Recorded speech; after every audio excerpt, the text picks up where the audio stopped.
wàhálà dé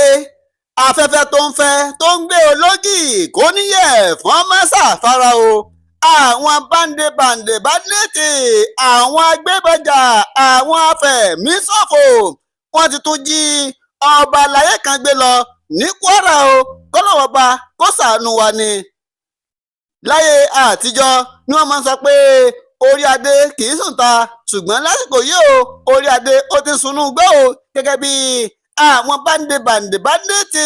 àwọn agbébọjà bí wọ́n ṣe jí ọba àlàyé kan gbé lọ ní Kwara ní ọba Ojibara tìlú Bayangan níjọba ìbílẹ̀ Ìfẹ́lódùn Alhaji Kamilu Salami la gbọ́ pé wọ́n ti tún jí gbé lọ báyìí o tí wọ́n sì ń béèrè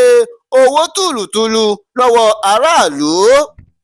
níjọba ìbílẹ̀ Ìfẹ́lódùn Alhaji Kamilu Salami la gbọ́ pé àwọn agbébọjà wọ́n ti jí gbé báyìí o tí wọ́n sì ń béèrè fún 150 million gẹ́gẹ́ bí owó ìtúsílẹ̀ lọ́wọ́ aráàlú. ìròyìn tó tẹ àtótó ààrẹ lọ́wọ́ ni pé ní nǹkan bíi aago 9 àbọ̀ lówùúrọ̀ kùtù ọjọ́ àbámẹ́ta sátidé ọjọ́ 29 oṣù kọkànlá ọdún 2025 táwa yìí láwọn gídígànkù agbébọn kan ni wọ́n ya wọ oko ọba àlàyé yìí Alhaji Salami tí wọ́n gun alùpùpù tí wọ́n dì hámọ́ra pẹ̀lú àwọn ìbọn bájínátì àjẹsìnkùnà AK-47 àtàwọn ohun ìjà olóró mìíràn tí wọ́n sì ṣe bẹ́ẹ̀ tí wọ́n sì jí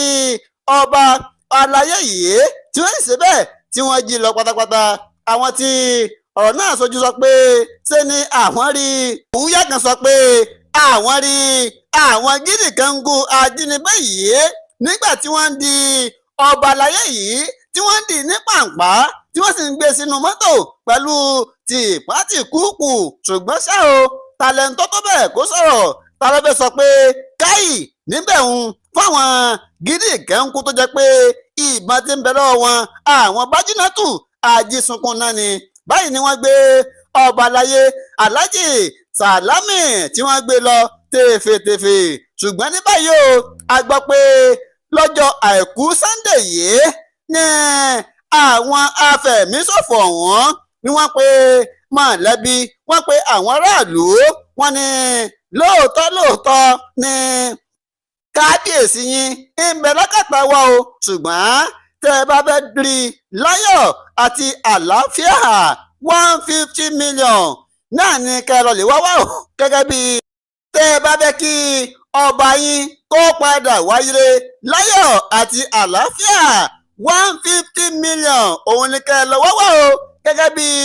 owó ìtúsílẹ̀ tí ó sì wálé láyọ̀ àti àlàáfíà. báyìí ni kábíyèsí náà sọ̀rọ̀ fáwọn aráàlú ó ní ẹ dákun ẹ tètè bá wá owó yìí ẹ wá tú mi sílẹ̀ òun lọ̀rọ̀ tó jáde lẹ́nu